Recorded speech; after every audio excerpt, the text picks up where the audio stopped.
Think of the person who cancels plans not as flaky, but as a curator of their own time. Where others collect experiences like stamps, they collect conditions. Quiet light, a reliable mug, a corner of a couch that remembers their shape. This isn't avoidance, it's selection. The world offers an endless buffet of social calories, and some bodies digest bustle poorly. For them, an evening at home is not an absence, but a deliberate presence. It's an act of taste, a decision to protect a finite resource, attention. Attention is the currency of modern life, and the person who declines a bar visit or a late-night party is often doing math. They've learned the cost of small talk, the fee for being on, the tax of being entertaining. Instead of spending that currency at a neon counterfeit, they invested in slower returns, reading until the sentences settle, cooking something that smells like home, staring at the window until a thought finishes its sentence. Those returns compound into calm, and calm tends to breed clarity. It's also a refusal to be shaped by external validation. While social media stages applause, home offers private satisfactions that require no witnesses. Over time, that quiet accumulation reconfigures identity, so someone needs less confirmation from other people. Choosing solitude can look selfish to strangers, but it often unlocks reserves of patience, attention, and creative energy that social sprinting never finds. So staying home becomes an investment in quality of life, rather than a retreat from it.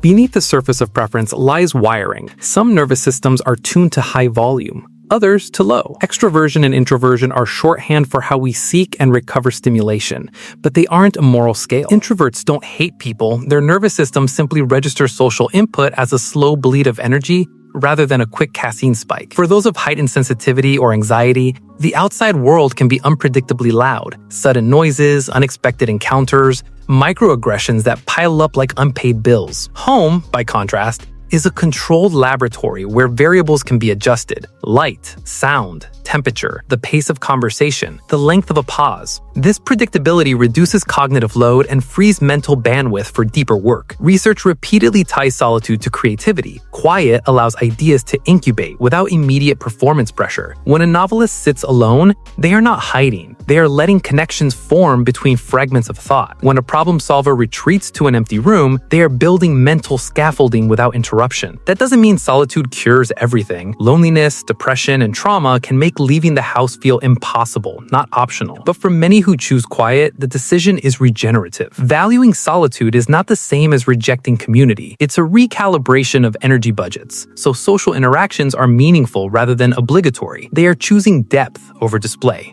Rituals are the architecture of a rich home life. The particular mug, the exact way sunlight falls across a floorboard, the rhythm of music that indicates evening has arrived. These rituals are micro-celebrations that stitch time into something satisfying. People who love staying in often become connoisseurs of small pleasures, noticing textures and moods that others rush past. This attentiveness translates into better problem solving because attention is not scattered, it's concentrated. Still, not every at-home preference is benign. Sometimes the couch is a safe harbor for someone who's been battered by rejection, social betrayal, or a nervous system that learned to expect threat. When staying in becomes avoidance, it narrows possibility. Social anxiety can masquerade as preference until opportunities fade and confidence atrophies. The critical question is simple but ruthless. Does solitude fill you up or hollow you out? If you feel restored, clearer, more inventive after a day alone, that's affirmation. If you feel stuck, ashamed, or disconnected, that's a signal to test the boundaries. Accept one short invite. Leave early if needed. Notice how your body responds. Gradual exposure can rebuild tolerance without dissolving the rituals that nurture you.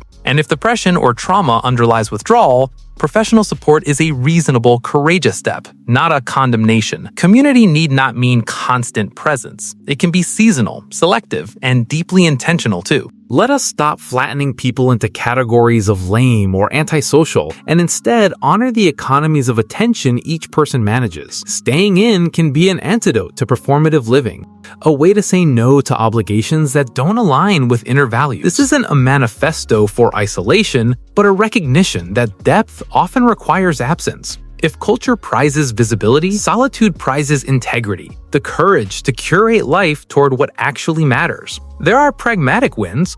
lower exposure to illness, less decision fatigue, extra time to practice skills, and more bandwidth for meaningful rituals. Being a homebody can also be quietly political. It rejects the idea that worth is measured by attendance and reframes rest as purposeful. Still, kindness includes testing limits. A balanced life mixes restorative solitude with carefully chosen social investments that return joy without draining reserves. So when a friend cancels, choose curiosity over insult. Ask what they're protecting and listen without judgment. If you prefer pajamas to parties, claim that preference without apology. Defend your boundaries. Curate invitations that nourish. Book clubs, soft dinners, a walk that ends in tea. And treat solitude and community as complementary tools. In the end, staying home isn't lesser. It's different. It prioritizes inner life over spectacle. And when viewed that way, staying in becomes an act of integrity rather than a sign of missing out. Embrace the science of your needs. Experiment with small social stretches. And build a life where presence is chosen, not compelled. Indeed, that's real freedom.